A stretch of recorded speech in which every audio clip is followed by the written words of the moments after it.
Imagine there's an alien world, far more advanced than us, looking down upon the Earth, observing all life forms in order to discover reason in their behaviors. Without a doubt, the human race would be described as a desert-making species. The only species that detach itself from their ecological and biological origin, mainly due to collective stupidity and its short-term memory. And that's why we are in panic. Every well is drying up, every reservoir, and now the death toll is at 126 because of the heat. This reservoir has completely dried up. And the world is indisputably getting warmer. Heavy rain and flooding continue to bring misery to much of Western Europe. Rising, and we're not going to stop rising until climate is treated like the emergency that it is, because it's our future. And last year, scientists warned. It is a question of our survival. There's too much CO2. All of you're pollutants. This is Thermopylae. This is Agincourt. This is the Battle of the Bulge. This is Dunkirk. This is 9/11. When you become president, are you going to stop global warming? It's not helpful to have terrified school children. I understand that. The world's going to end because the world is not going to end. We're talking about human security. If we were going to war, if our security was a threat, and our government said, look, let's take our time about this. Let's wait till 2050, right? But it's not war. Around the world, there are already climate refugees. Climate change is forcing people out of their countries, adding those migrants cannot be sent back. They are pushing climate policies that can and will do nothing ever. Global warming is a fraud. Climate deniers are dead wrong, dangerously wrong.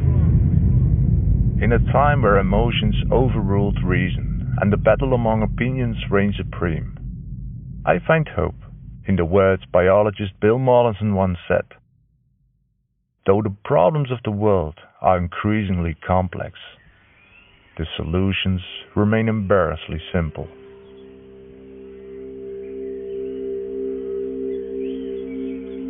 Ich habe 2016 im Prinzip hier einen Garten geerbt. Und ich habe schon immer gedacht, es wäre toll, wenn man aus dem eigenen Garten leben könnte. Aber ich habe normal einen 12-Stunden-Tag und habe gedacht, wie kann ich da noch Garten machen? Und irgendwie habe ich in Gartenbüchern und so das Stichwort gelesen, Permakultur ist der Garten für Faule. Und dann habe ich gedacht, das hört sich gut für mich an.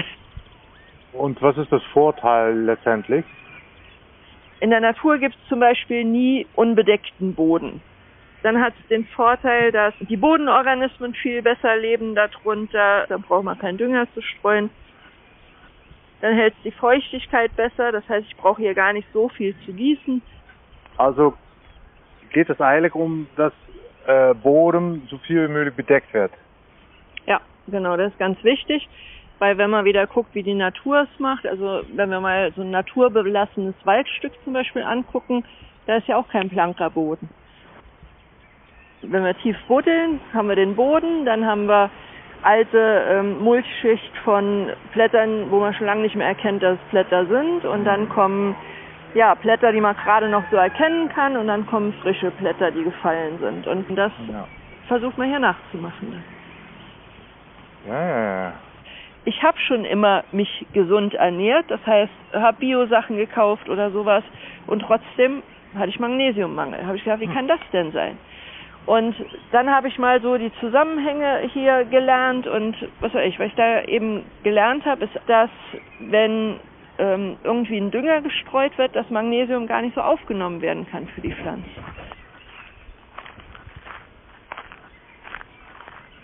Die allermeisten Menschen wissen ja gar nicht, was das für eine Auswirkung hat, wie gesund der Boden ist auf die Lebensmittel. Und hier habe ich mal ein Refraktometer. Das gibt es für wenig Geld. Damit wird die Dichte von Flüssigkeiten bestimmt.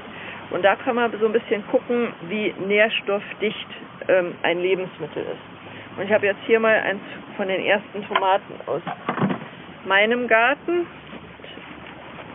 Da macht es von der Flüssigkeit hier drauf. Mache das zu. Kann man probieren. Dann kann man auch seine Geschmacksnerven eichen. Und dann guckt man hier durch und du erkennst Trix-Wert von 8. Ah ja. Und man sagt, ab 6 schmeckt eine Tomate nach Tomate. Okay, also das ist gut.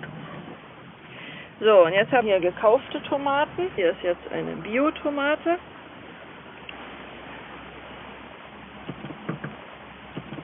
Fünf.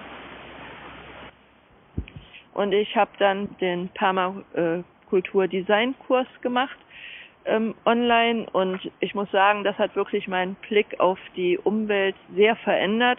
Seitdem haben wir auch fast überall an den Wasserkennels Fässer stehen, um das Wasser aufzufangen. Und ich habe gesagt, das kann nicht mehr sein, dass wir Wasser einfach in die Kanalisation lassen, gerade wo alles so trocken ist.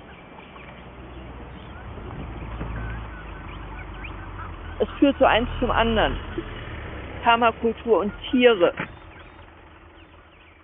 2016 gingen bei uns die Milchkühe aus dem Stall, weil der Milchpreis so schlecht war. Und da ging es darum, was machen wir jetzt? Da sagte sie einmal zu mir, hast du dir überhaupt schon mal Gedanken gemacht, wie viel Geld du jeden Tag verlierst? Ich meine, das ist halt eben eine total uninteressante Geschichte. Wenn ich irgendwo 29, 30 Cent Kosten pro Liter in der Produktion habe und soll noch 23 Cent in der Auszahlung haben. Und bei der Menge, die wir auch hier gemolken haben, da kam schon einiges zusammen. Ich habe also einfach gegoogelt, Permakultur und Tiere, und kam auf Ellen Savory. Und das habe ich mir angehört und habe gedacht, wow, wenn das stimmt, was der da sagt, das ist ja gigantisch.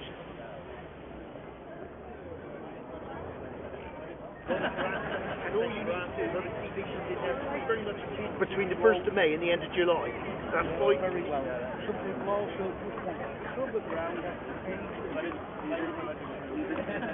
A simple thing we can all agree on, that if you have a problem, you need to address the cause of the problem. If you don't, you have zero hope of success. If we were to ask today in society, our media, our institutions, etc., what is causing global desertification and climate change, you would be told without any hesitation that it is being caused by livestock and it's being caused by coal and oil. Now, common sense. Livestock are going to be needed for centuries to produce food, milk, hide, whatever, leather. It's how we managed livestock that caused global desertification or led to it, not the livestock. Coal and oil are resources with large carbon molecules.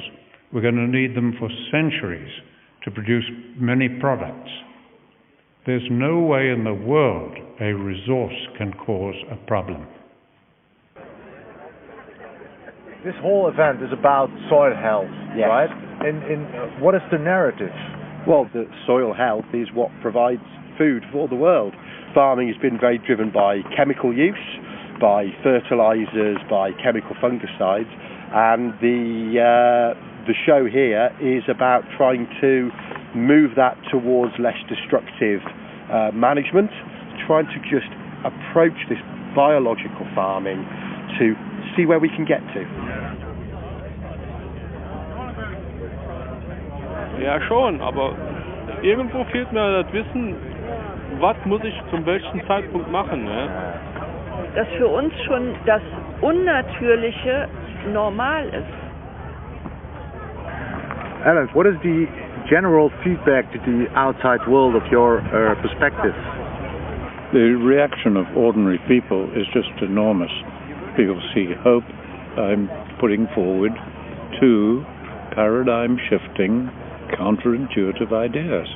One is that only livestock now can save civilization as we know it. And no scientist has ever shown where I'm wrong, either my logic or the science that I cite. And the second new idea is that at the core of all human decision-making is a very simple, genetically embedded core decision-making which is reductionist. And that is what is causing the problem, not our stupidity, our ignorance, or anything else. You've got to ask yourself why, over 10,000 years, couldn't somebody solve the problem of desertification? The answer is we didn't know what was causing it. And now it's the same with climate change. I was talking to one fellow Professor Jim Tier, years ago, it was 35 years ago, in Texas. We were out on some land, and he made a strange statement. He turned to me and he said, "Alan, either you are wrong, and we will not be able to dig a hole deep enough to put you in. And he said, or you are right, and the world will not be able to build a monument high enough." And I said, "It's not about me, Jim. It's not about us. It's about the future of humanity."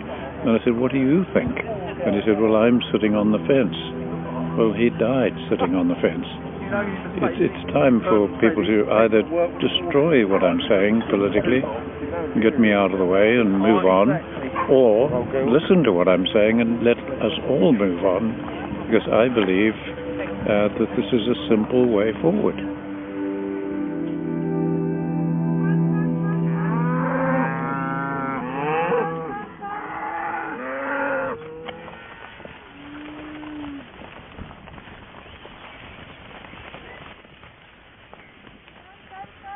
Ja, also in der Natur ist es ja so, dass die Herde über das Grasland ziehen würde und wir hätten Raubtiere, die die Herde zusammenhält.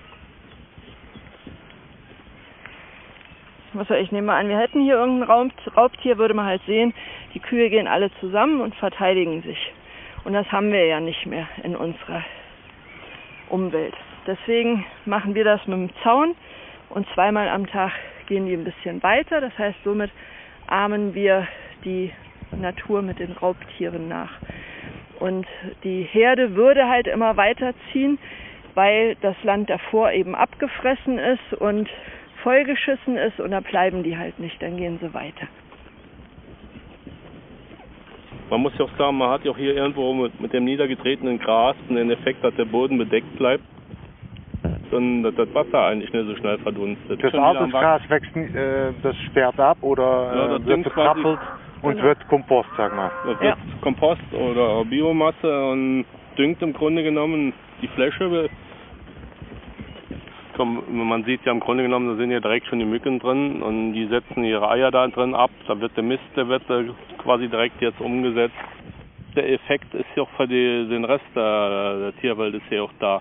Ich meine, da haben die Vögel die Möglichkeit, da sich die Maden rauszuholen und alles Mögliche.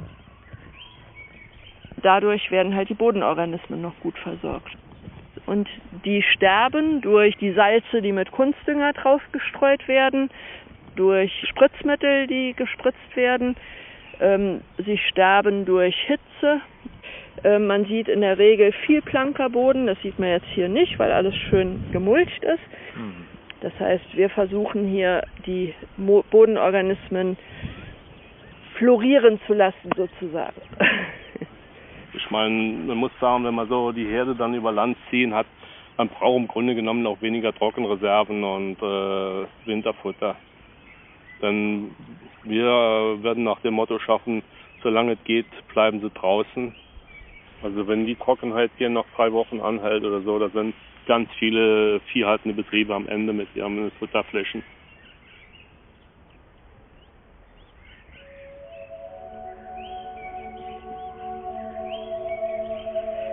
Wenn ich jetzt hier sehe, was wir im Futter stehen, obwohl es so trocken ist, das sind doch paradiesische Zustände. Ja. Ich glaube immer mehr, dass dieser Bibelsatz, wenn man vom Baum der Erkenntnis isst, dann fliegt man halt raus aus dem Paradies. Ja, wenn wir einfach mit der Natur im Paradies leben, dann bleiben wir im Paradies. Und was können wir davon lernen? Dass jeder lernt, dass er mit seinem Einkaufen Entscheidungen trifft. So oft kommt es mir vor, als denken die Leute, ja, das ist ja eine Sache von den Landwirten oder so. Aber das stimmt ja nicht. Jeder, ja, nicht irgendwer weit weg, der umdenken muss, sondern jeder muss umdenken. Und dann kann man auch was ändern.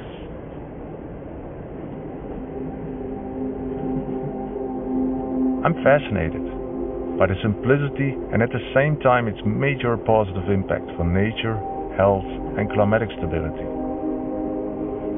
Understanding the fusion between humans, animals and nature in an effort to stabilize the natural balance, which we might rock a bit too much.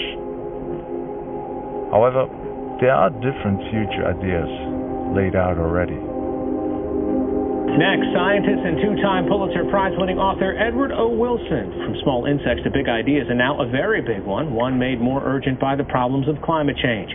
Setting aside half the Earth as natural habitat. My alarm went from yellow to red when I read the papers authored by large numbers of scientists and how far off the goal the conservation organizations were. New technologies and globalization are not enemies of the city, they are its friends. The cities are the places where things are much easier, where people flock together.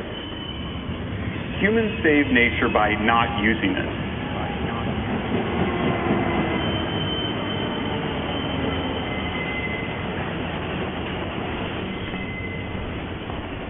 We zijn midden in Amsterdam. 3 maanden terug hebben we dit pand betrokken en hebben we eigenlijk onze voedselproductie PPU's ingezet. En daar produceren we eigenlijk sla, tomaten en komkommers. En leveren we eigenlijk direct af aan de bedrijven die heel dicht bij ons in de buurt zitten. Dus heel weinig foodmiles. Waarom doe je dat binnen? Omdat we binnen geen last van de zon hebben. We willen eigenlijk in de stad produceren. En op de manier als we het binnen produceren wij veel meer per vierkante meter. Dus onze productie is veel hoger dan bijvoorbeeld een kas of buiten. Waarmee we eigenlijk geen last hebben van een slecht voorjaar of een hele koude winter.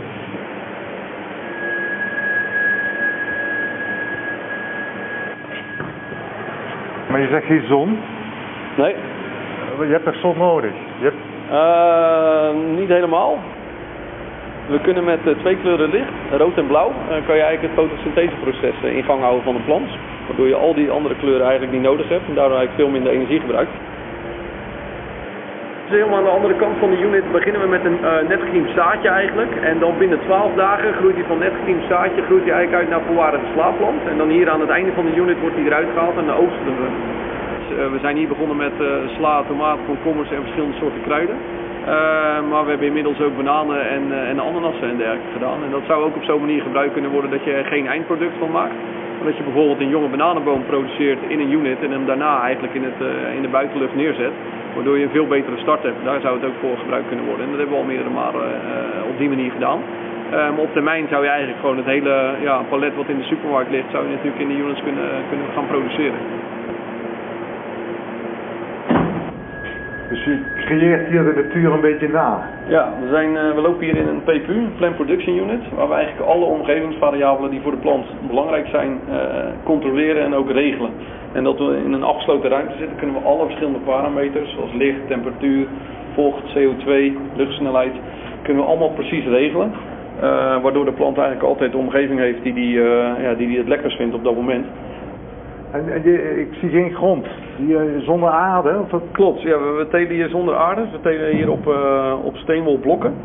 Zo wordt dat eigenlijk overal in grote kassen op dit moment gedaan. Al meerdere jaren op die manier, waardoor we geen aarde hoeven te gebruiken.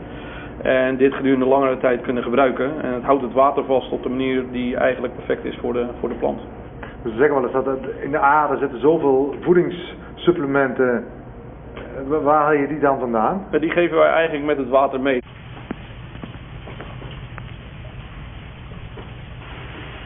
We beginnen met schoon water en daarna voegen wij de meststoffen toe aan het water. En dat water wordt naar de plant gestuurd en wordt daar gegeven. En het overige water, wat niet gebruikt wordt door de plant, komt eigenlijk weer terug in deze ruimte. En dan hergebruiken we weer 100%. En dus je werkt er ook niet met pesticiden? Nee, omdat wij geen ziektes in onze ruimte hebben. Het zijn afgesloten ruimtes. En op die manier hoeven wij ook geen pesticiden te gebruiken. En die zou je hier ook niet zien.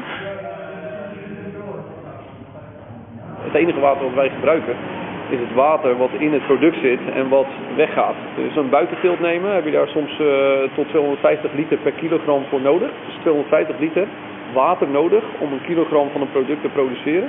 Als je dat vergelijkt met onze manier van produceren, hebben wij maar 1 liter nodig. En die 1 liter is eigenlijk vergelijkbaar met die 1 kilo die we produceren. En daar zit dus, dat is het water wat we eigenlijk verbruiken. Terwijl een buitenteelt verdampt de plant ook en die wordt constant water gegeven. Maar dat water gaat eigenlijk de lucht in en kan niet meer teruggegeven worden. Dus dat is echt gewoon verbruik van water.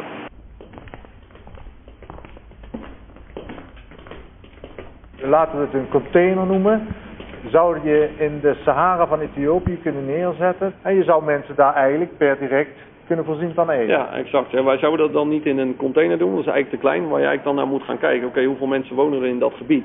En ga je productie afpassen op de mensen die daar wonen, dus dat je niet gaat overproduceren. Dus je moet echt gewoon produceren voor de mensen die daar zijn. En daar kan je eigenlijk, van tevoren kan je dat berekenen hoeveel vierkante meter aan units we nodig hebben om die bevolking op een bepaalde manier te voeden. Ja. En op allerlei plekken in de wereld eten mensen natuurlijk ook anders, dus daar moet je ook naar kijken. En dat kan heel makkelijk, omdat we kunnen elke land kunnen we maken in onze ruimtes. Dus hiermee decentraliseren we eigenlijk de hele voedselproductie. Exact. Dus je maakt het echt lokaal en je kan de mensen ook erin betrekken. Dus in plaats van dat we zakken met rijst gaan brengen, kunnen we ook dit soort technologie bij hun neerzetten. Waardoor ze zelf verantwoordelijk worden voor hun voedselvoorziening. En ook gelijk een hele hoge standaard. Dus qua voedingswaarde en dergelijke kunnen we natuurlijk producten gaan maken waar hun heel veel aan hebben op dat moment.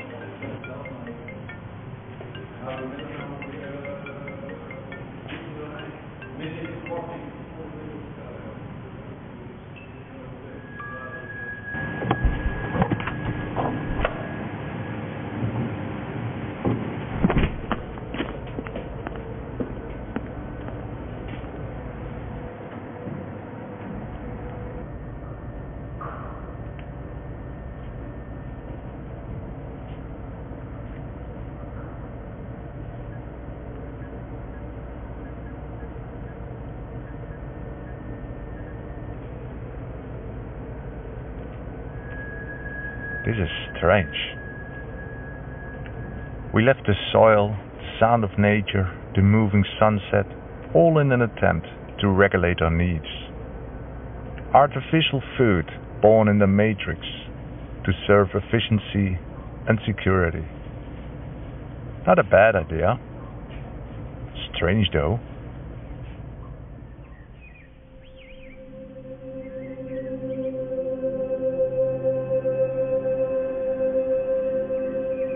Nach dem Dürresommer 2018 ist seit Jahresbeginn schon wieder viel zu wenig Regen gefallen. Wir haben auch keine Futtervorräte mehr aus dem Vorjahr, also ist fast alles aufgebraucht. Wenn die Trockenheit dann so ewig anhält, da kann man irgendwann nichts mehr machen.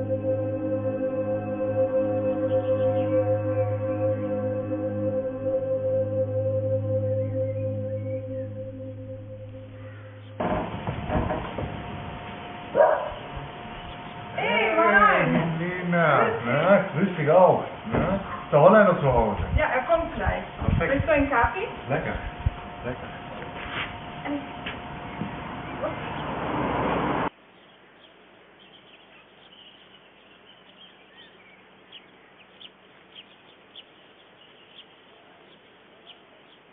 Het is ontzettend ruig. Hij valt het nog mee, want ik kan een beetje water geven, maar oh. Heb je dat nooit metgemaakt? Nee. Nee. Ook bij ons in het bos. Nou, dan kunnen ze het van heel goed zien, ja. Al die kapotte buim, ja. Dat zussen van heel goed. Hoor fijn, ja. Ja. Dit is gewoon onvoorstelbaar. Ja. En ik zeg al, ik heb mijn geluk dat ik hier nog water heb. Want anders dan hadden die koeien allemaal weggemotten. En dat is mijn lust en mijn leven hier in de natuur. Ik heb gelukkig hui, maar dit is nergens geen gras, geen sprietje gras gegroeid. In de zomer en het najaar niks. De besef op de achtergrond, wie is dan die boerigheid, ja? Ja. Zo dat gevoel, zo van o jee. Ze zitten tussen de industrie en de banken. Dus de spuitindustrie, zeg maar, de chemische industrie. Tussen de afnemers. Want dat krijg je allemaal op de beurs. Hè? De granen en alles gaat naar de beurs. Dat wordt verhandeld op de beurs. De boer kreeg natuurlijk maar een beetje ervan. En de bank hieg hem zijn ganse leven in de nek. Ja? Met een heid en oom. Waar blijft mijn geld? Dus die boeren, en vooral nou, die moeten toch onvoorstelbaar stress hebben.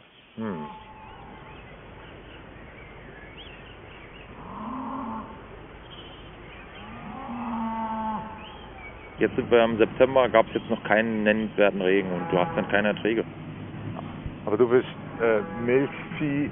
Ja, Milchproduzent, ja. Deine Kühe müssen essen, normalerweise essen die von Gras. Ja. Und wie geht das jetzt? Ja, also Gras ist in der Tat ein Riesenproblem. Normal machen wir 4 Schnitte, das heißt eine Wiese, die wir haben, die können wir 4-mal ernten. In diesem Jahr haben wir sie 1-mal geerntet. Und um das auszugleichen, haben wir dann grünes Getreide gemäht und in den Silo gefahren, was uns dann natürlich auf der anderen Seite wieder fehlt als Körner. Ne? Und wir kaufen zu. Wir kaufen viel Stroh zu und auch Mais. Vor allem Nordeuropa, der Verwüstung von das Ackerland. Siehst du das hier auch? Die erleben wir ja ganz praktisch seit 2 Jahren. Wir haben Anfang September, die Aussaat wäre ja schon voll in Gange für bestimmte Früchte. Wir haben noch nichts gesät. Und damit ist eigentlich schon vorprogrammiert, dass das nächste Jahr nicht optimal laufen wird. Kann ja gar nicht, wenn ich nicht die optimalen Saatzeitpunkte nehmen kann. Beziehungsweise ich nicht die Früchte anbauen kann aufgrund des Wetters. Kann man dieses Jahr nicht... Was bringt es, Körner in die Erde zu sehen, wenn kein Wasser da ist? Also das ist so, als ob man versucht, in der Wüste Getreide anzubauen.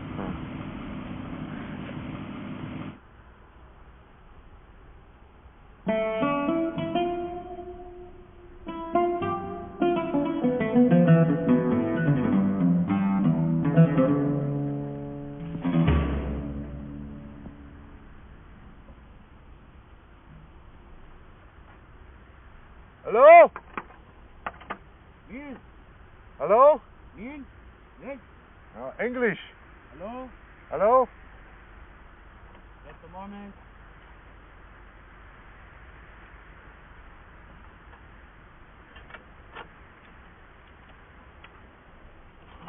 Hello? Hello. Nice to meet you. Marijn. Magid. Nice to meet you. Welcome. I was just curious, what are you growing here? We're growing our food here in the desert. We have tomatoes, cherry tomato, mangoes, Swiss chard, kale, kohlrabi, palm, pomegranate,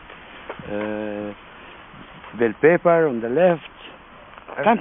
I'd like to show you. Okay. Welcome, man. And how do you grow it? I mean, we grow it with as you see, the taking care of our soil to build the soil, because everyone thinks that the soil on the desert it is dead soil, but it is not. It is a living soil, but it's sleeping. So this all is sustainable. Yes, it's sustainable, and how we make it sustainable, this is a long story, and I found an innovative solution, but it's not easy to talk, it needs time, so why you don't come tomorrow, that maybe we can talk about this, and I show you more things here. Yeah, I would love to, yeah. About the farms. Yeah.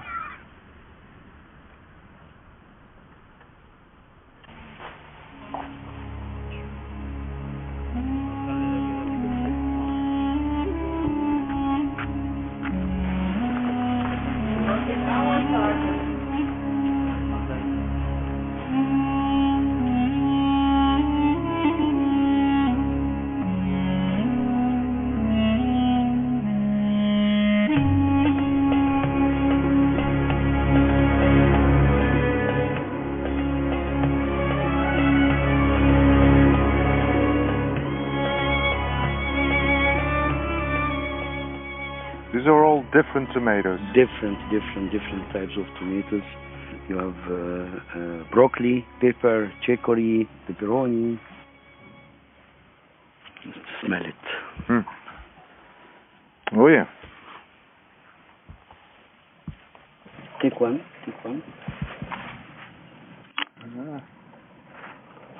Here. Yeah.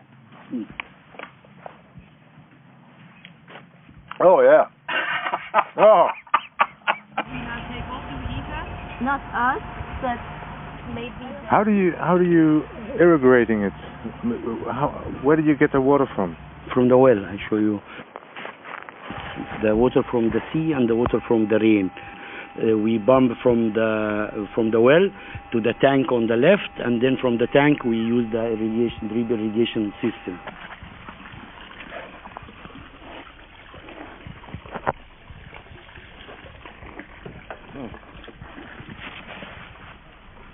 Oh, it's a little bit salty, huh? Why is your crops growing on salty water? Now you test it, and now you saw the crop, okay? So miracles are happening here. It's not only the salinity of the water is one factor, there is different factors. So what kind of seed that you are using, the plant which is salinity tolerant, this is first thing, like resilient, like the moringa and the other green, like the tomato, they can tolerate this salinity of the water. And then we have the soil building with a lot of nutrient to the soil that help the plant to grow. And also you have the dough. And for example, this is atriplex. This atriplex, it takes the salt from the water. Try it, this one. Try. It's salt that we use it to crash. Yeah, and we use salt. So you have different plants that help other plants to minimize the salinity. And we have seed banks. The first generation coming from these seeds, they are adaptable and they can more salinity tolerant. It's really salty, yeah. Yeah, it is salt. We use it. And how's your community reacting on it? I took this model and I started to share this knowledge with my community.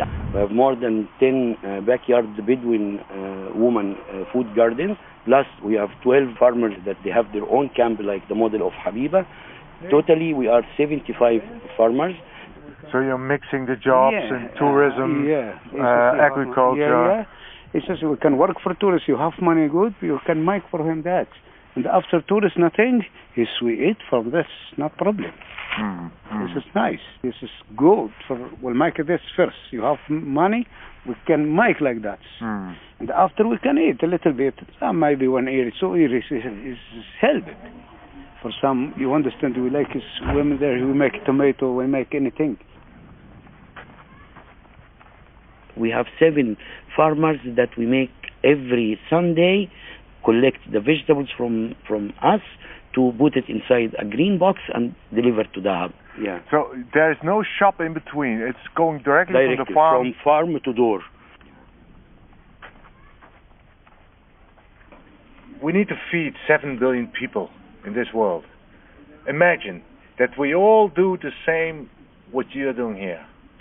We are consuming more than what we need, and then this is what creates in our mind that, wow, we are facing hunger. Facing hunger, there is places that they are facing hunger, but not because of they don't have food, but because having the degradation on their lands.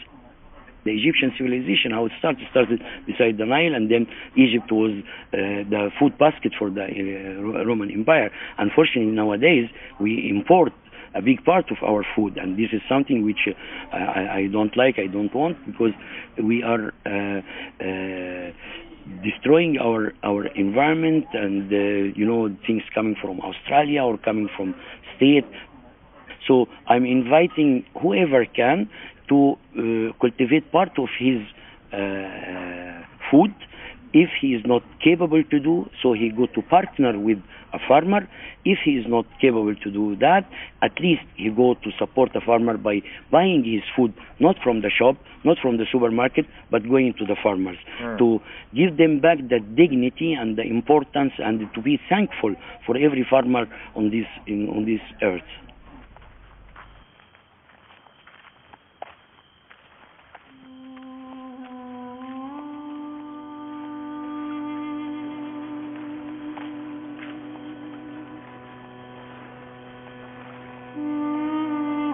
He's right. We are not dying from hunger, rather from mismanaging our food supplies and arable land. As long as the farmer is able to irrigate the water to the garden, he can grow food, green the garden, and feed his local community, and even in a dry and dusty desert. Is there throughout our geological history a correlation between the expansion of the deserts and climatic changes? Well, from a paleoclimate perspective, I think there is absolutely a connection between desertification and climate. But are the deserts driving the climate, or is the climate driving the deserts? I would say surely the climate is driving the deserts. We see strong connections between changes in monsoonal activity and the viability of agriculture in some of these marginal areas. The southern margin of West Africa, where the northern parts of their landscape are limited by the expansion of the Sahara Desert, and that's strictly monsoonal boundary, and that's strictly related to the strength of the intertropical convergence zone and its migration.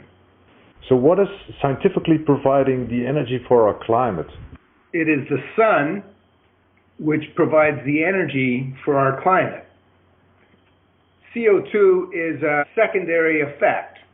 So it traps the outgoing infrared radiation and then re-radiates it back to Earth and slows, what we would say is slows the cooling of the oceans. It's mainly about energy in the oceans anyway. Why wouldn't we be more concerned about the sun? Because that can be modulated naturally through cloudiness. And if we change the cloudiness of the planet by 1%, that energy change is equal to all the attributed change by CO2 that from our industrialization.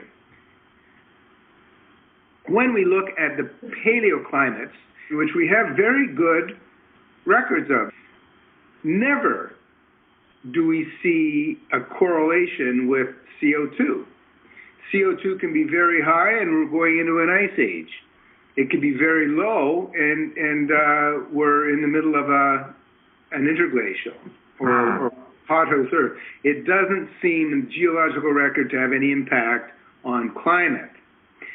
I believe we do have environmental challenges and we're ignoring them. We're focusing on CO2 as if we solve the CO2 problem, we solve all these other environmental problems. But we've got all sorts of environmental degradation, the oceans in particular, eutrophication. Agriculture is not all that benign. We can improve on agriculture, I believe, with more research on the use of pesticides and nutrients. So there's lots that we can do to the environment, but let's look at the real problems and real solutions. What can we fix? But we're not going to fix CO2.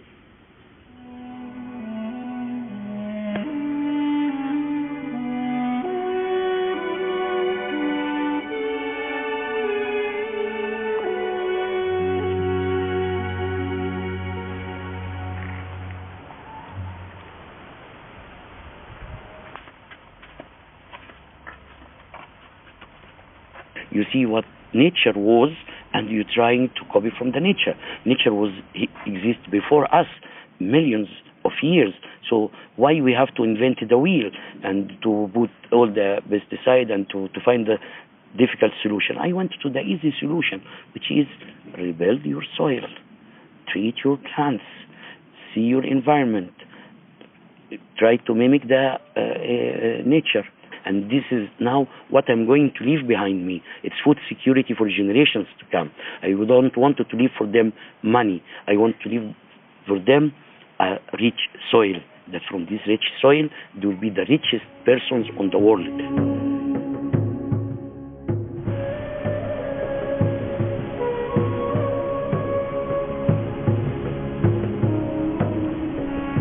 Hey, ik hoorde van Maggot dat jij met nog wat anderen bezig bent met het vergroenen van de woestijn hier in de Sinaï. Ja, klopt. Dat klinkt nogal heel ambitieus.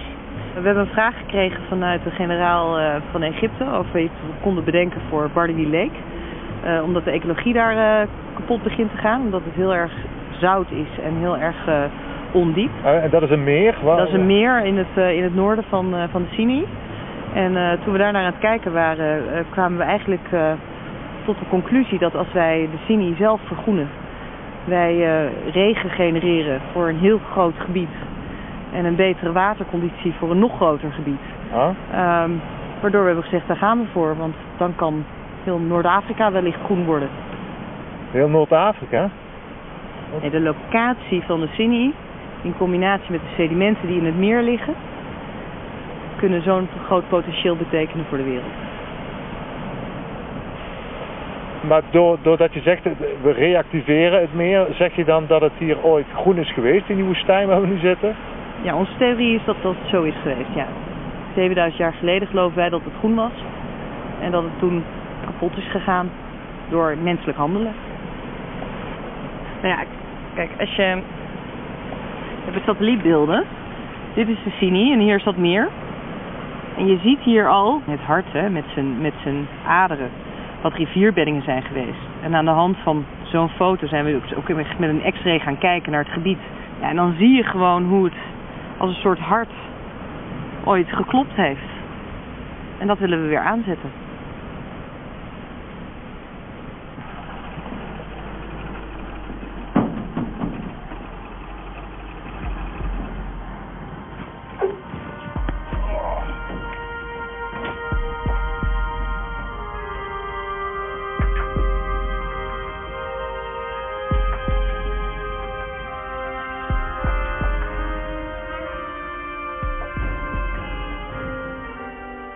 Ik kan me bijna niet voorstellen dat dit ooit groen is geweest.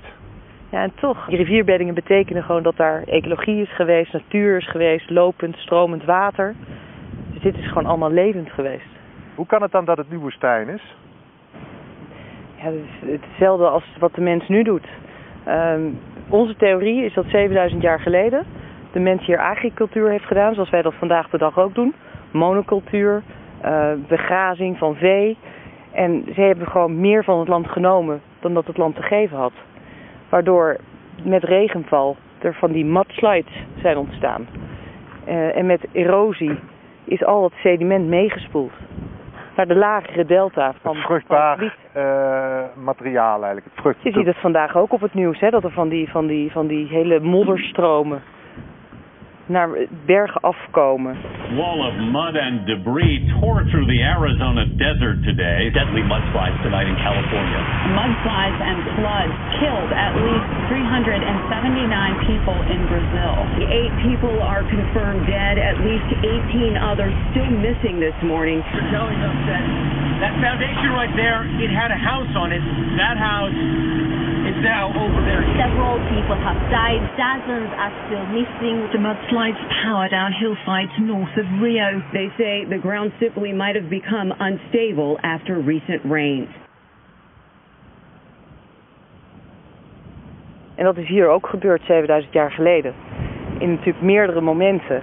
Totdat de ecologie dus eigenlijk in collapse is geraakt. Ah ja, dus de vruchtbare grond is eigenlijk weggespoeld naar onder.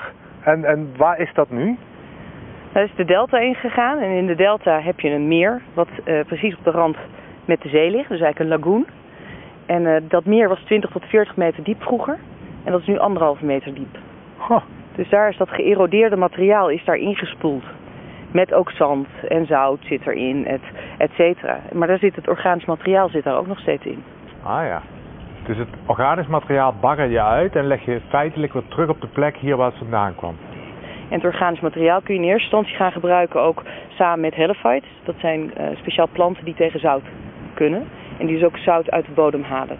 Maar je ziet hier in het gebied al dat op gronden waar zout aanwezig is, men in staat is om met de sedimenten die er zijn, beplanting te hebben waar ze van kunnen eten. En we hebben het nu over in de hogere gebieden plantjes te hebben, bomen te hebben, die kunnen gaan wortelen. En die kunnen gaan zorgen dat wat je daar neerlegt niet meer kan eroderen. Dus dat het goed kan blijven liggen. Maar ook dat je het vocht gaat opvangen. Eigenlijk natuurlijke waterproductie. Dat de bomen, zullen we maar zeggen, hun bladeren het vocht gaan opvangen uit de lucht in die hogere luchtlagen. Dus eigenlijk wat we continu doen, is analyseren hoe een natuurlijk systeem werkt. En dat proberen te kickstarten. Want wat het leven nodig heeft om zichzelf te herstellen. Als het een woestijn is, zie je eigenlijk dat de wind heel hard over het landoppervlak waait. Geen vocht meer krijgt omdat er geen ecologie is. En al het vocht gaat verloren over die berg. Maar eigenlijk zien we dus dat op het moment als die ecologie hersteld is, dat het vocht wat er verdampt op zee dan weer voldoende vocht krijgt vanuit het land en weer neerslaat tot regen. Op het moment dat de ecologie is en het water kan verdampen, die energie die daarvoor nodig is, wordt niet meer omgezet tot hitte. Dus dat land wordt minder heet, dus de wind gaat minder hard blazen. En doordat je dan dus nog steeds die toevoeging nu krijgt van die verdamping, neemt die concentratie sneller toe. Tot het moment dat het gaat condenseren. En op het moment dat het gaat condenseren, implodeert die lucht. En gaat die eigenlijk op een hogere luchtlaag weer verdampt vocht van de zee aanvoeren. Maar iedereen weet, als het water condenseert, geeft die warmte af aan de lucht. Dus zie je eerst altijd dat wolken eerst in verticale richting zich gaan ontwikkelen. Totdat dat druppeltje zwaar genoeg wordt. En niet meer voldoende van de thermiek heeft om omhoog te gaan, maar gaat vallen. Maar op het moment dat het korreltje valt, draait hij de windrichting om. Hier zie je uiteindelijk de Sinai liggen. Dat land hit op, dus je krijgt die thermiek, dus je krijgt een lage drukgebied. Dus hij zuigt de verdampte vocht van de zee over die Sinai. Er is geen ecologie die voldoende vocht kan toevoegen voor regen. Dus die wind waait heel hard en ramt hier die Rode Zee in. En wat ik zag, dat de Indische Oceaanlucht Mesopotamië inging, ofwel Irak en Saudi en noem maar op. Als we hier die windrichting omdraaien door het herstel van die ecologie, dan draai je het hele systeem om. Als we hier dit hele kleine stukje stoppen, krijgt hij niet meer al dat vocht dat hij wegzoog uit die Middellandse Zee, die Rode Zee in. Maar door het Coriolis-effect, dat de aarde ronddraait, wist ik dat de oude Indische Oceaanlucht eigenlijk deze kant op wil. En wat je daarmee ziet, is dat het eigenlijk een acupunctuurpunt is van deze regio. En misschien wel van deze hele wereld. Waarbij je, als je dat weersysteem herstelt door de ecologie te herstellen, je het globale en regionale weerpatroon totaal omdraait. Maar in hoeverre steel je dan eigenlijk water van andere landen? Je ziet hier een kaart van alle geregistreerde tyfoons en cyclones in deze regio. Hier ligt de Sinai. En hier zie je eigenlijk dat in het huidige systeem zie je dat het vocht wat hier geïnjecteerd wordt in de watercyclus van de Indische Oceaan eigenlijk heel veel slecht weersystemen veroorzaakt. En op het moment dat je dit vergroent, zullen hier dus ook drastisch het aantal tyfoons en cyclones stoppen. Daarnaast, als deze wind hier weer op gang komt, kan dit föhn-effect wat we eigenlijk in Noord-China zien ook niet meer op gang komen via Aleppo. Dus door één klein plekje in de wereld te vergroenen, dat het een soort hotspot, klimatologische hotspot is, als we dat gaan herstellen. Wow.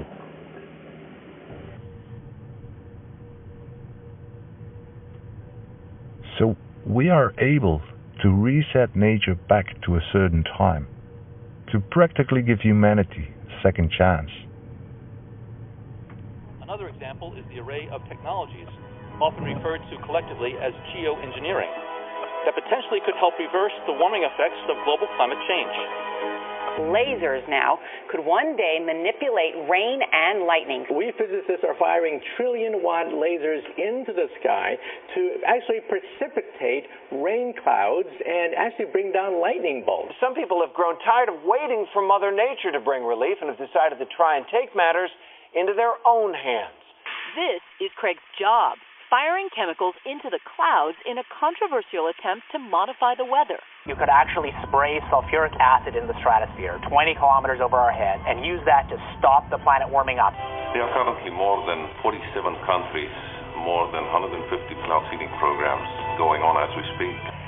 That will permit man to determine the world's cloud layers and ultimately to control the weather, and he who controls the weather will control the world. Saving the climate and controlling the world. Very bad synonyms. Andreas, ich lese hier über Cloud Seeding, Solar Radiation Management, Wettermanipulation. Ich meine, wie ernst kann ich das alles nehmen? Cloud Seeding wird gemacht, um zum Beispiel Hagelschauer zu vermeiden, also der Wolken zu impfen, in denen, oder Gewitterwolken, vor allem in denen sich große Hagelkörner bilden könnten. Wird in Europa auch gemacht. Es wird in USA gemacht, in Israel. Es wird zum Teil auch gemacht, um Niederschläge zu beeinflussen, also es mehr regnen zu lassen, gerade in Wüstenstaaten. Es würde in China um die Olympiade gemacht, in Peking, um da das Wetter einfach zu verbessern. Es ist sehr fraglich, ob das was bringt. Also fürs Klima bringt das sowieso nichts. Das ist viel zu klein, viel zu lokal. Das ist nach einem Tag wieder alles weg. Dann ist die Wolke eben abgeregnet oder auch nicht. Da wird angedacht, dass man eben auch global die Bewölkung, die Wolkenfläche auf dem Planeten vergrößert. Wolken sind hell, reflektieren sehr viel Sonnenlicht und könnten damit die Erwärmung des Planeten Erde, wie wir jetzt sehen, etwas verlangsamen, abschwächen, indem einfach viel mehr einstrahlende Sonnenstrahlung gleich zurück ins Weltall reflektiert wird. Was ist das für eine Staub? Was ist das für eine Substanz? Gibt es Ideen, also im Vulkan sind schwefelhaltige Sachen, schwefelhaltiger Staub, der ist besonders gut, weil er wieder Wasserdampf anzieht. Da bildet sich in Schwefelsäure kleine Tröpfchen und dann kann man mit wenig Staub viele große Tröpfchen schaffen und damit eine große, weiße, spiegelnde Fläche, die eben die Strahlung dann abbildet. Es gibt auch Wissenschaftler, die sagen, man kann das Aluminiumteilchen nehmen oder Kalk. In CO2 ist ja immer noch da. Das hat eine Lebensdauer von vielen hundert, einigen tausend Jahren. Das heißt, so lange müsste man sicherstellen, dass man immer den Staub nachliefert oder immer die Wolken nachimpft. Greifen wir nicht so viel ein in der Biologie. Ja. Lass die Natur einfach die Natur. Ja, das kann man machen. Die Natur wird das irgendwann regeln. Also auch, wir hatten auf der Erde schon viele Situationen, in denen viel mehr CO2 in der Atmosphäre war als heute. Das heißt, die Natur kann damit klarkommen. Das ist kein Problem. Und die räumt irgendwann das CO2 auch wieder weg. Und so hat der Planet Erde das über die Jahrmilliarden immer hingekriegt. Das ist so ein selbstregulierendes Thermostat. Geht leider sehr langsam. Und so lange wollen wir jetzt als Menschen im Moment nicht warten. Also die Hauptfrage ist natürlich, wen kontrolliert letztendlich was, wo und wie viel da passiert in unserer Atmosphäre.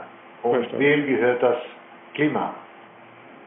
Ja, das Klima ist ein Allgemeingut, denke ich. Also es müsste demokratisch verwaltet werden. Wir haben jetzt keine Weltdemokratie, die entscheiden kann.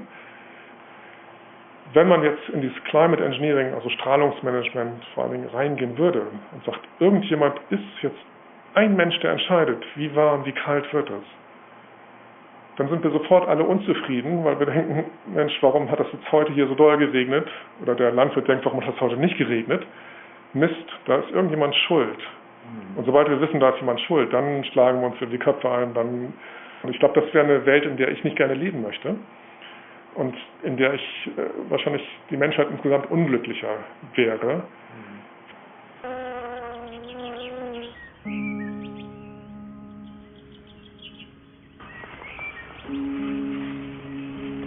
Since human memory, we have the urge to control our lives and environment. And we should. However, the differences between care, control and manipulation are razor thin.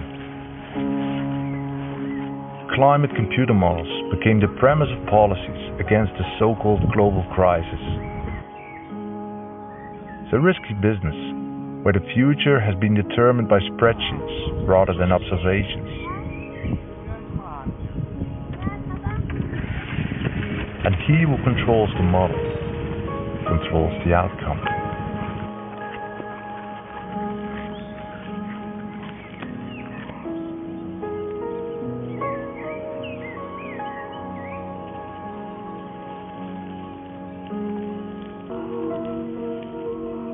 In das Alte Testament steht der Garten of Eden beschrieben als ein Platz, wo der Balance der Dinge das Paradies bildet. Was will man uns da eigentlich erzählen? Zunächst mal ist ja der Schöpfungsbericht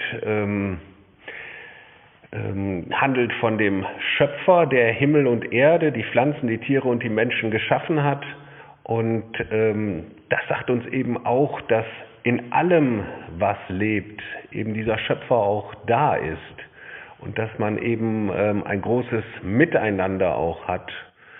Also es heißt, seid fruchtbar und mehret euch, machet euch die Erde untertan. Aber dieses Untertan machen bedeutet eben nicht ausbeuten und alles und Hauptsache wir, sondern leben und leben lassen.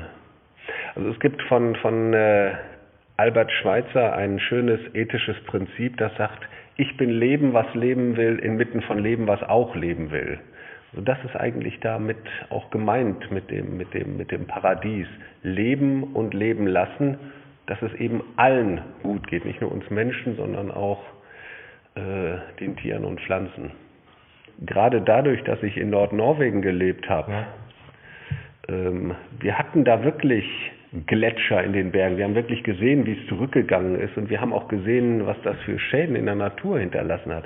Gerade das ist auch wichtig, dass man davon erzählt. Die große Frage ist für mich natürlich, der Garten of Eden hat auch sein eigenes Leben.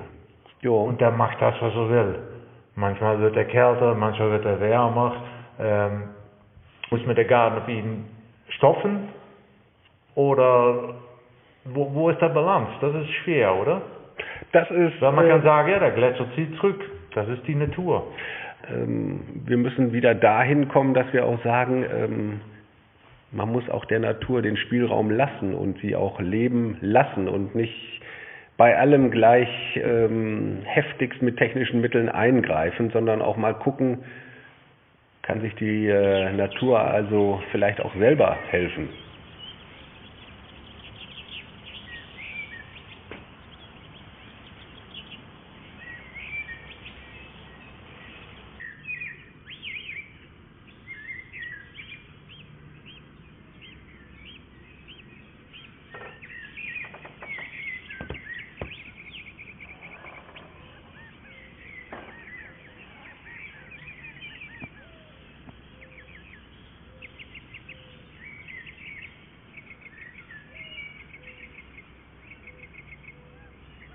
This combination of climate change, which is the first real existential threat man has faced, combined with the fourth industrial revolution, offers huge challenges but also incredible opportunities. And I think our task as leaders is to get people from the position where they tend to think that the challenges are dominant to a position where they start to accept that the opportunities could be dominant. Because it is not a technological problem, we can solve it. Frankly, it's not even a financial problem, we can solve that too. It's a problem of integrating everything at a global level.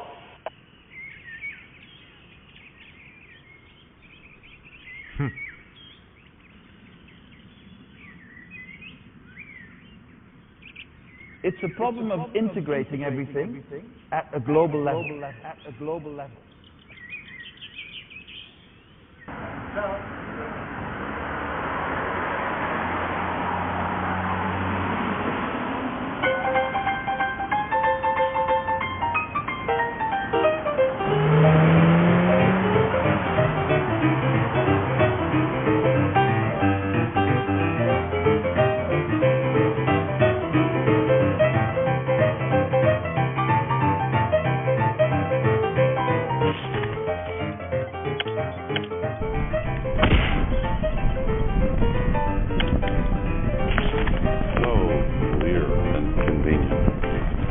Wait, there's more.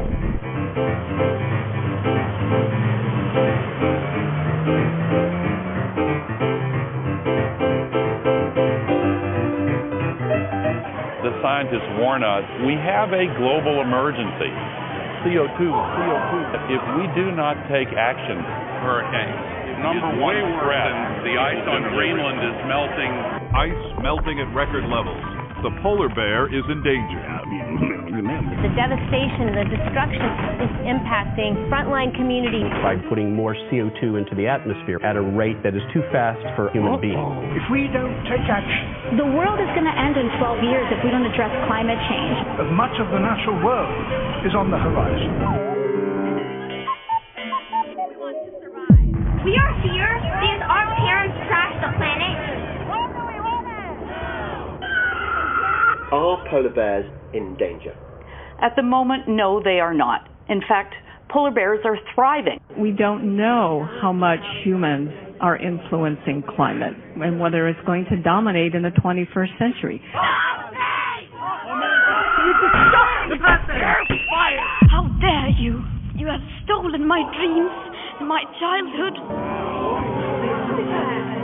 I think this is a great sign. This generation, our kids, are leading the way.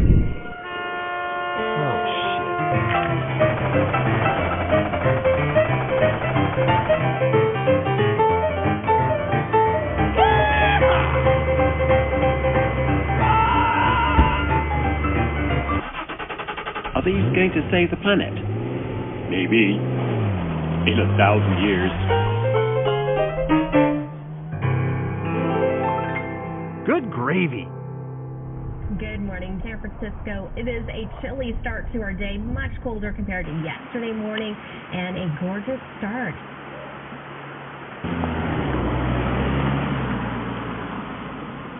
I'm extremely skeptic in accepting the catastrophic predictions on global warming, whereby only man-made CO2 gets the blame. Because when we give into it, every step we make can and will be criminalized or taxed. However, I do believe in environmental disruption causing land degradation, desertification, droughts, floods, loss of biodiversity. Do you think it's fair enough to make that distinction? Not at all. Why? You're separating the climate. You're making two things. That's Cartesian thinking. That's Descartes. That is like, I am one thing, I'm an individual, it is other. That mindset, the thinking that climate is other, is the source of the problem. It's the cause, it is not the cure. And I agree with you that if you catastrophize something, it is not the right signal to send to people. It doesn't engage, it doesn't get them involved. You know, we should not approach this from a point of view of guilt or shame or blame. That doesn't work at all. That's ridiculous. Mm-hmm. We should approach it from the point of view of what you brought up, which is your love of nature, your love of animals, your love of gardening, trees, plants, you know, bees, flowers, you know, everything. That's where we should be coming from. You wrote a book, 100 Solutions How to Deal with Climate Change. Most interesting chapter, in my opinion, was about regenerative agriculture. However, lots of people see it as a problem because you need to have lots of land for it. And many people say we should leave nature and set it aside as such. I had a friend once who said, when you have a choice, take both. The fact is, you're making a distinction between nature and farmland and grassland. Okay, don't. In other words, if you manage farmland and grassland properly, it is nature. Okay? You're not killing it. You're not harming it. It's evolving and getting richer and better and more diverse. The grasslands are, the farmlands are, because we know how to farm and to have animals in such a way that the land becomes more natural. There's more birds, there's more worms, there's more organisms in the soil, there's more insects, there's more life, and there's more water in the soil. That means there's more water in the streams, there's more water for the fish, there's cleaner water going into the oceans. I mean, this is turning it back to nature. And I think it's a good point, though, because if you look at the Native Americans when we got here, the image that was put out, and still is to this day, that the Indians, the Native Americans, were not very smart, and you know, they're running around just grabbing food wherever they could. That is so not true. They cultivated the wilderness. In other words, they farmed wilderness. We had fires this year, okay, in California, and last year. I mean, huge fires. California is burning. Thousands have been forced to flee their homes in California, where a wind-driven brush fire has erupted, Wreaking havoc and devastating communities. It's desperate conditions like these that have now taken the lives of at least 44 people across the state. We've seen hundreds of acres consumed and quickly burned several thousand structures in its path. The fast-moving flames quickly forced officials to order the entire community of 27,000 people to evacuate yesterday. Basically, the whole town's on fire right now. Has turned the town of Paradise into a living nightmare.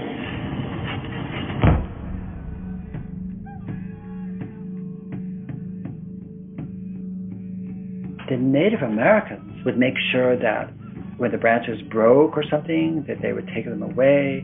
They would smoke the tree every year. They spaced them out.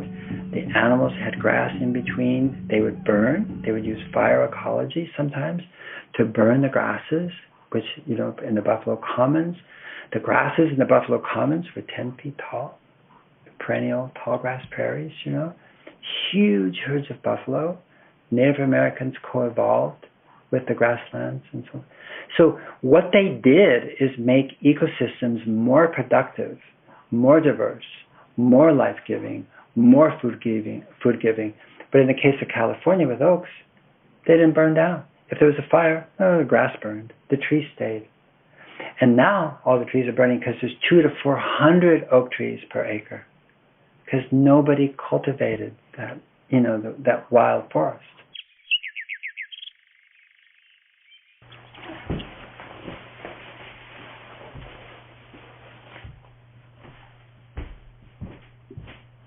Well, I mean, we are inextricably a part of nature. There's no way we can be apart from it. I think, you know, one of the greatest problems, if you will, is that we think we're an I instead of a we. And we doesn't mean just, you know, people. It means trees, birds, plants, water, everything. You know, this is the big we. And I think that is an understanding that, again, indigenous people had innately. It's the pathway through that is connection, you know, connection. And that means feeling, listening, seeing, listening to other people, too, just as important. But, you know, so that we actually began to feel at home. It's really about coming home.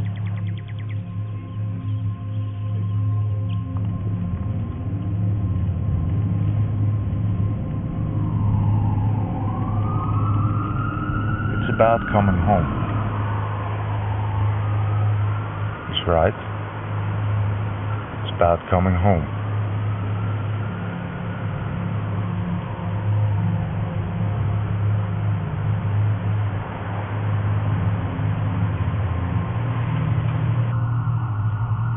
But the point though is, who decides what and where my home is?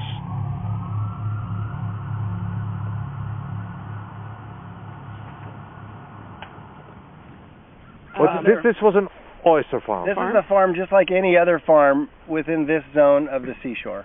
This was a concrete building here built in the 1930s. And there was a pier going out into the ocean, out into the bay here where the boats landed, and the oysters were brought up, and the processing happened inside this building. We also had, in part of this building was the hatchery operation, where we worked with the microscopic larvae and we produced the seed. So we had staff in charge of the seed production, staff in charge of the processing, and also the same place is probably about here. The front of the building was the retail. So the people, 50,000 visitors a year, would drive in, park all over here, and enjoy picking up their oysters and clams. They'd share them on the beach over here on picnic tables. There were 5 homes over here where the farm workers lived, and those homes dated back to the 1940s and 50s. So this has been a lively part of this community for almost 100 years. I just remember busloads of people coming even from Oregon, farmers coming from Oregon that were talking about the oyster farming business, came down here and we showed them the whole process. My brothers, there were 3 of them that worked collectively to put these hatcheries together, and they'd never seen such a thing. So it was pretty amazing. It was California's largest oyster farm. And it was completely loved. This was one of the best examples of a working landscape with cooperative conservation. Natural resources were thriving beautifully with the farm. But it was so beautiful that the extremists said, well, if we remove the farm, we can rename it wilderness. This holy grail, the highest level of protection is wilderness, but we have to kick out the farm. We were farming in the middle of farmland. It has always been farmland. When the National Park Service came in and purchased the property from the landowners, because this is the first unit of the National Park Service ever created out of private land. It was because of an agreement that these people could continue their way of life into the future, and they would agree to sell to the government and make it a national seashore.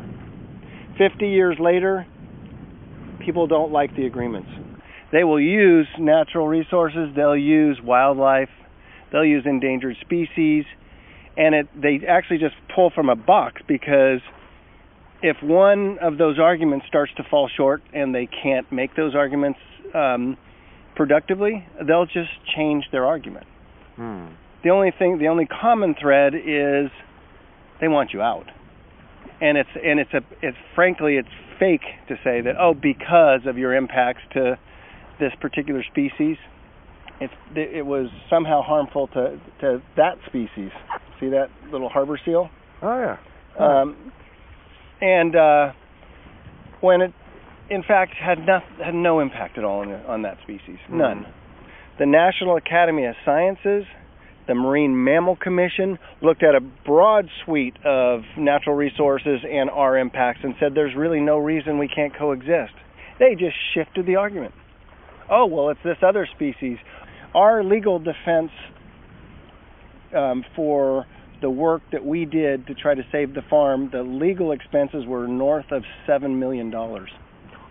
And we could have never paid for it. These were big, wonderful law firms that saw what was going on. They said, we have never seen a federal agency so out of control. Would you like us to help you? And so this was all pro bono. We didn't pay for any of the legal defense because we couldn't have. Wow. I'll never forget a conversation that we had in a meeting with upper level Department of Interior staff. And when we said, well, isn't this a public decision? And the response by the Interior Solicitor was, no, we bought it. It's ours now. We make the decision. We knew the decision was coming. We knew the date by which the decision had to be made. And we had not heard, and we had not heard, and we had not heard. So we were all ready for the call, and we were very hopeful, right? Yeah, but we never did give up hope. We never did give up hope. When all of our employees, when the phone rang here in the building that we'd just be on the edge of right now, my daughter answered. My daughter Bridget answered, and she says, "Dad, it's Secretary Salazar, the Secretary of the Interior." So, President Cabinet member called the farm and asked for me. And I was on the phone for about 30 seconds. And I said, yes. And I could see my daughter, and who was here? Sean was here. I was here. We were all there. Everybody was here, and they were all in tears. They could tell just by my face the message that I was getting. And it does, I'm sure for both Kevin and myself, you walk out here, and it's heartbreaking, to see it just gone.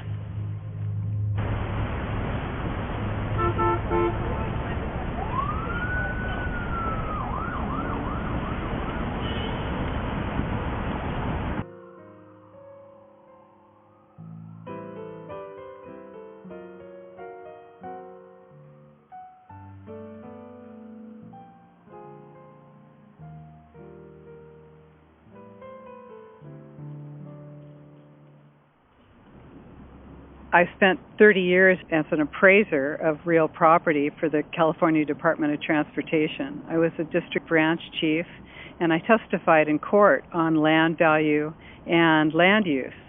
And at around 2002, I started noticing that there was a planning revolution going on in the Bay Area, that I literally couldn't tell for sure what people could do with their property, even when I knew what the zoning was. And I would go to the planning departments and try and pin them down on what could someone do with their property, with their land. They literally wouldn't give me an answer. And I started seeing that really this wasn't just in San Francisco, that planning had changed. And around that same time, I was elected to do citizen oversight on a huge redevelopment project in Santa Rosa, California, where I own some property. And as I looked into the redevelopment project there, I saw that the plans for it were fraudulent. The justification for it was fraudulent. And at first I thought maybe it was a mistake, that the government had made an error. And so I drew it to the attention of the government, and they immediately tried to get me off of that committee. They went around to other people who were on the committee and said, don't listen to her. And the more I found out, the more I realized that I needed to start a citizens group. And from that, we tried to get something on the ballot so that people could actually vote to see if they wanted this plan, which was actually going to destroy a huge portion of the city, and also redirect their property taxes for 35 to 40 years. So it's a huge project, enormous. Because of that, I started to research land use in a political sense, and as I looked deeper, found United Nations Agenda 21, Sustainable Development, published by the United Nations. 300 pages, 40 chapters. It's just the green map. It's an inventory and control plan. It's all about data collection, surveillance, data sharing. It's a management and control plan of populations. And it is designed to literally leave you no place to hide. The meeting, first proposed to the United Nations by Sweden and approved by the General Assembly in 1968, attracted worldwide attention. In 4 short years, the topic of the human environment had gone from the back pages of newspapers to make headlines on page 1. General Assembly of the United Nations asked the Brundtland Commission if they could come up with a plan to implement sustainable development worldwide. It approved an Earthwatch program to measure and identify environmental problems on a worldwide scale, as well as an action plan to protect man and his habitat from further degradation. And sustainable development was defined as development that meets the needs of the present while protecting the needs of the future generations. So it was assumed that, yes, everything we're doing now does in fact threaten the ability of future generations to meet their needs. This in itself represented a very significant step forward. International laws to compensate victims of those forms of pollution that cross national boundaries. All the countries of the world agree to it, so 178 countries plus the Vatican. It's a non-binding agreement, but our nations made it binding on us. Every country has a local Agenda 21 plan. But how can I see it? What is the structure? The 2 parts of Agenda 21, which is the urban part, smart growth, and the rural part, the Wildlands Project. And the Wildlands Project has basically wild carnivores coming back into the wild, corridors, buffer zones, herding people off the lands, literally, that 50% of all the land in every single state needs to be rewilded back to the way it was when Christopher Columbus stepped foot here. We must convert at least 50% of the land area to wilderness, off limits to human beings. It's about removing jurisdictional boundaries because, well, animals don't know where the boundaries are. So if you're going to have a free world for the animals, then you need to remove all borders. The plan is to completely erase the 50 states, to move people into huge megacities that eclipse our Constitution. The cities themselves right now are giving themselves the power to make international treaties and agreements. But who's really benefiting in getting us out of the rural areas, getting us into these dense cities? Well, if you move people out of the rural and suburban areas and into the dense city centers, you can more easily manage and control them because they're collected in a concentrated area. These are called the 3 pillars of Agenda 21. This is social equity, the environment or ecology, and the economy. And where they are balanced in the center, that's supposedly sustainable. Social equity, that's really about balancing not just your local economy, so you're going to maybe take care of your local people. That's actually removing borders so that you can share your economic well-being with people who are less economically sustainable. The point of Agenda 21 is to level the economies of the world so that they are all equal. And that means bringing down the developed nations and bringing up the lesser developed nations. So that then when you have the nations all equalized like that, if you have more than one toilet in your house, you've got too much. You're using too much. So that justifies bringing you into the city, into a small unit where you can be, of course, managed.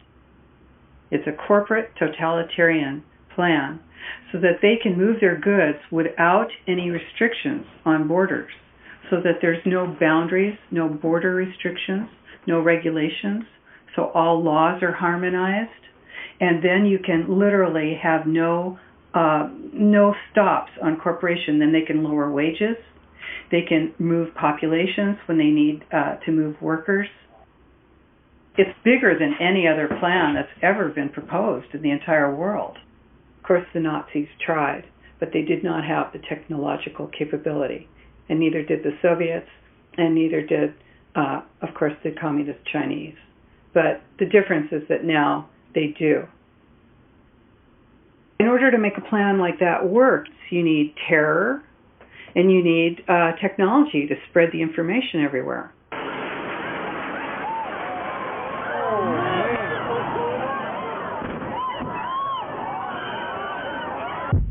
So 9/11, that justifies total full surveillance.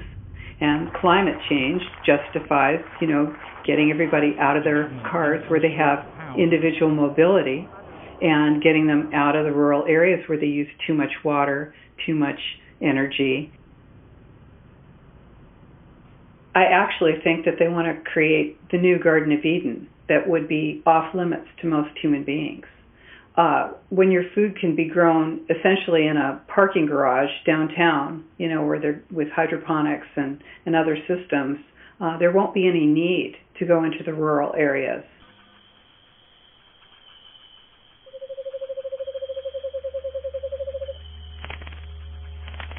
It's not a stupid thought that humans will undergo the same management as the artificial plan in the closed units.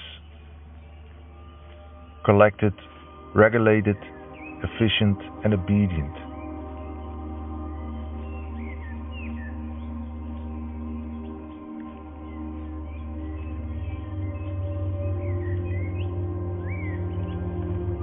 And those were off the beaten track.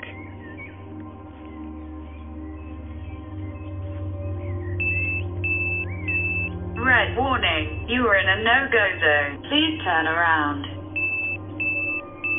You are under violations of the law. You entered a non-human area. Human rights do not apply here. We are forced to disable your data chip. 5, 4, 3, 2, 1.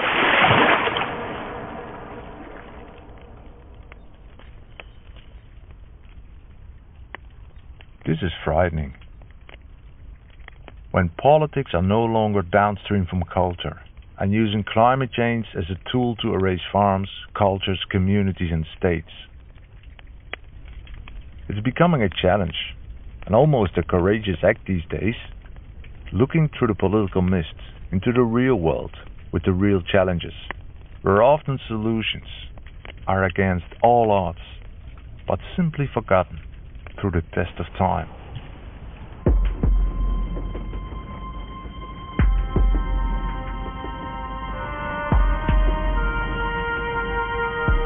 Alan, back in England you were claiming that livestock is the only tool to combat desertification and land degradation, which is quite a wild idea.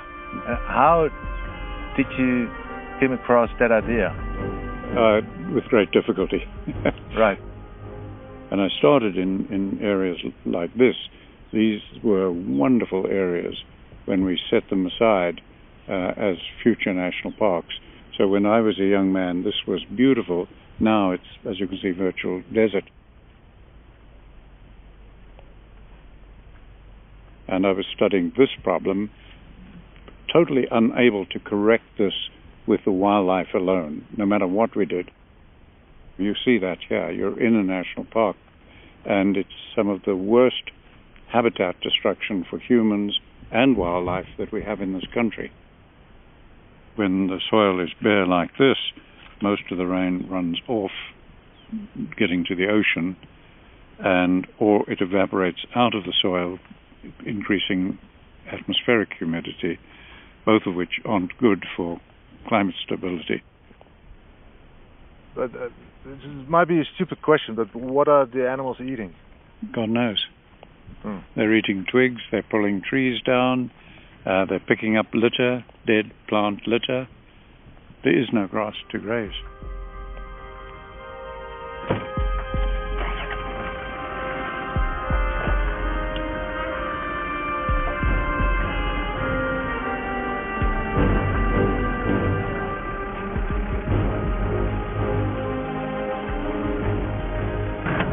Yeah, this is not what a national park should look like. You can see, as far as you can see, you're seeing 2-3 kilometers down there. The whole bank is bare, and everywhere it's just eroding and collapsing.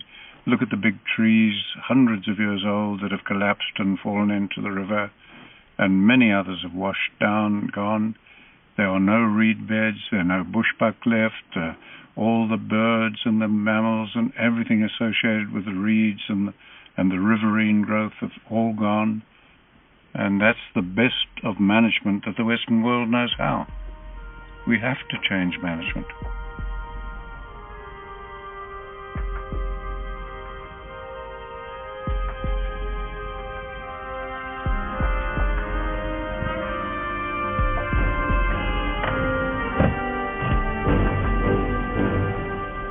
When I first bought this property in the 1970s, there was lots of that bare ground, and the farmer ran 100 head of cattle. There were no elephants, no buffalo on this land. They were fenced off. This is one of the remaining bare spots. Listen to it. Do you hear that hollow sound? You shouldn't hear that when you trap soil. That is very unhealthy. Now, every gardener knows, you don't have to be a scientist, that if you want plants to grow on this, you're going to have to break that.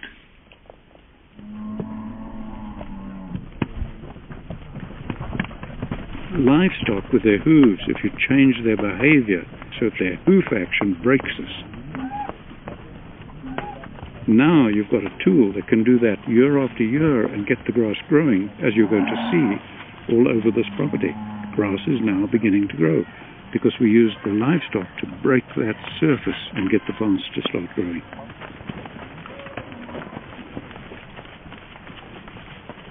The cattle coming in for the night. Always we are with the cattle, because once you leave them without attended, the lions, we have got the predators here, they will eat these cows. Oh yeah. Yes. And you can defend yourself against lions? Lions, they run away from people. Oh yeah? Yes. Oh really? Yes. Oh.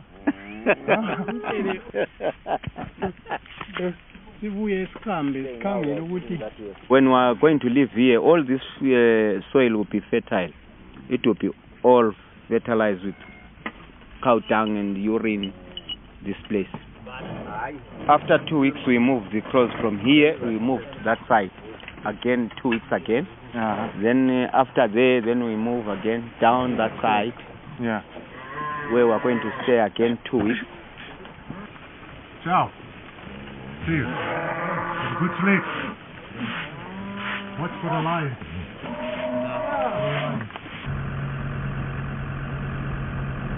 So all we're doing here is showing that cattle can break that, and they can do it every year, and grass can start growing. And now water is coming out of the atmosphere back into the soil. Carbon is coming out of the atmosphere back into the soil. And we could be doing that over most of the world.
What is science? People talk glibly about science. What is science? People coming out of a university with a master's degree or a PhD, you take them into the field and they literally don't believe anything unless there's a peer-reviewed paper. It's the only thing they accept. And you say to them, but let's observe, let's think, let's discuss. They don't do it. It's just, is it in a peer-reviewed paper or not?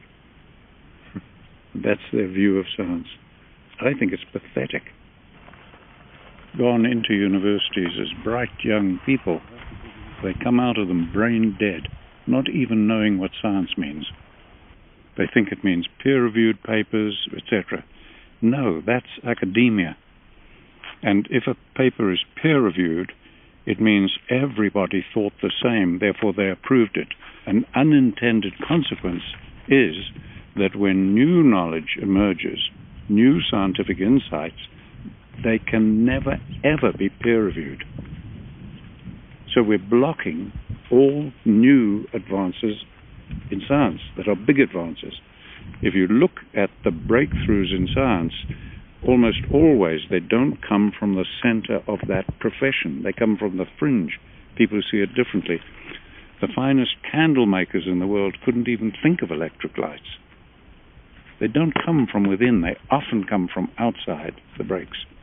We're going to kill ourselves because of stupidity.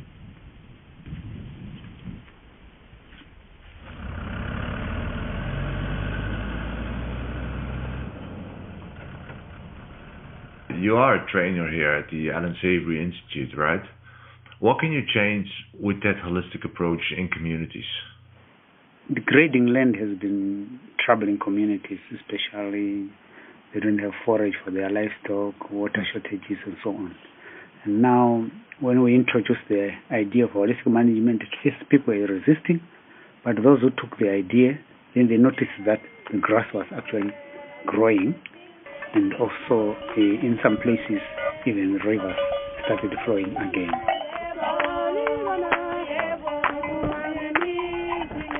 What was the context of your problem? We could not plant anything on this. On this sand, it was just so barren. What did you do? We had to have our crows in the field so that we can have a better yield. This is your crow? Yeah, ndiyo ibhoma langu. Maye ngibona kwaba worse manje. So so pakana ndifika novara mashuva akale mashuva ndakuringa kuti iko kwava kanjani.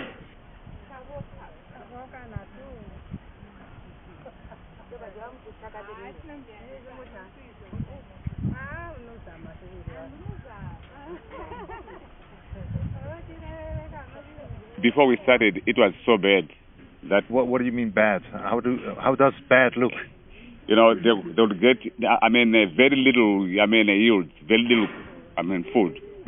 Yeah, but now when they started doing this, I think it's okay. Can you sell stuff from if you do like this, then you can sell. So with the community, you have an income. Yeah, we do. So ngathi thina sasizi njenga esigabela phathi na abantu abesikhangela ukuthi ivile singabantu abahlezi bephansi. So sasesifaka lezi hlahla zethu lezi ama oranges esawahlanyelayo angazala siyashare sonke ngadi.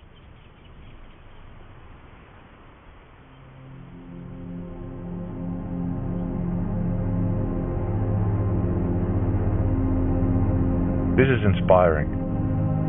Despite the drought, communities at the margins of society can restore a backyard desert into a food garden, build a small local economy, and inspire the next village.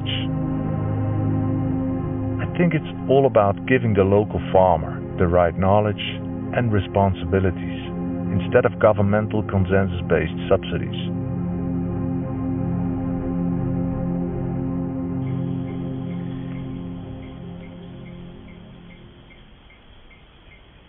Drought is a cycle, and drought being a cycle normally comes like after every 5 years or 10 years.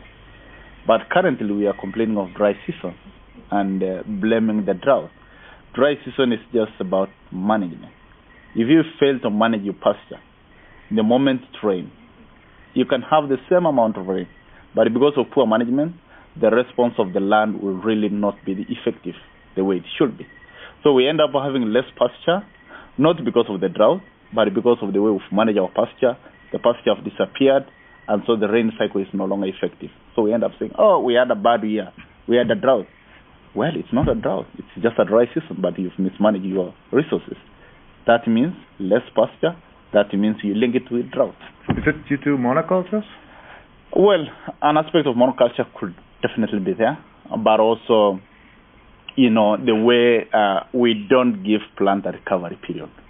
Recovery means the plants really have had enough time for it to grow, to seed, to reach its maturity before it's graced.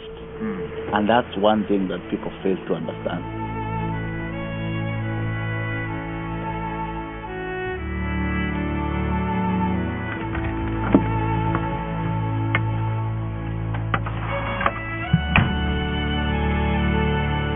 The cattle go everywhere on this property because there is no other tool to produce the habitat for humans and wildlife.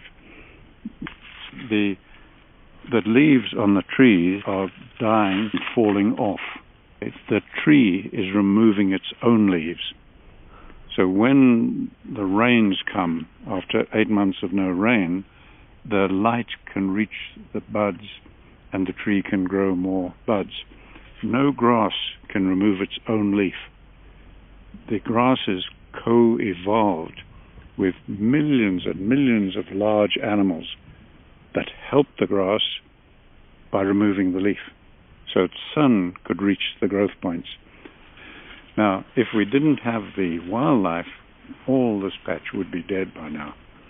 So what is keeping this going is the elephants, the waterbuck, the giraffe, the bushbuck, the impala, the kudu, the game moving through it. So there's enough wildlife moving through this that it's keeping a lot of the grass alive. The big environmental organizations are very much part of the problem now, causing desertification and so on, because they believe the only way to keep these grasslands healthy is to burn that. Burning is rapid oxidation. It's still a chemical process and not a biological. So we are burning over 1 billion hectares of grasslands every year in Africa alone, causing enormous damage to society, to environment, to everything. So by using more livestock, we still have the problem of methane, right? Methane breaks down in living, healthy soils. That's where it breaks down. And if you take North America, where a lot of that thinking is coming from, there are today, I believe, 11 species of large mammals in North America. Prior to humans arriving there and killing off most of the wildlife and replacing their role with fire, there were 40 more species of large mammals. That's what the soils developed with. Now, all of those large mammals virtually would have been giving off methane. Why wasn't it a problem? Because healthy soil breaks it down. We had no option but to use livestock, and many more, millions of them, to stop the land degradation. Completely opposite of what we are correct hearing. That is very offensive to professional egos, tragically.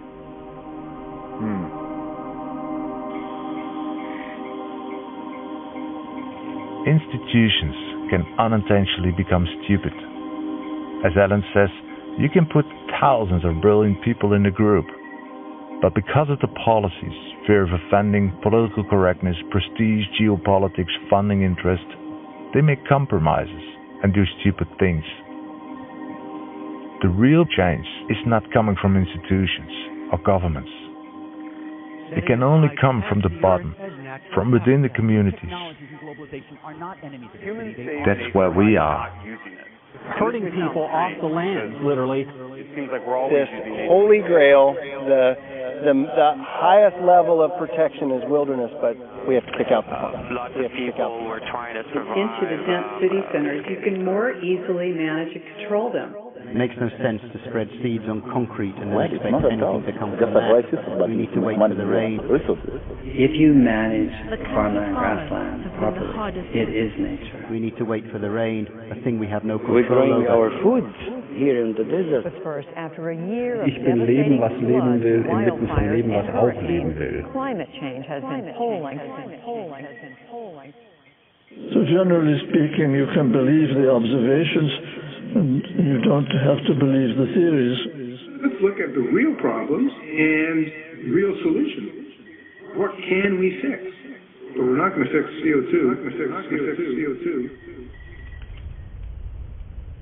A lot of policymakers, farmers, students, politicians are coming here for a course. What is their most common reaction?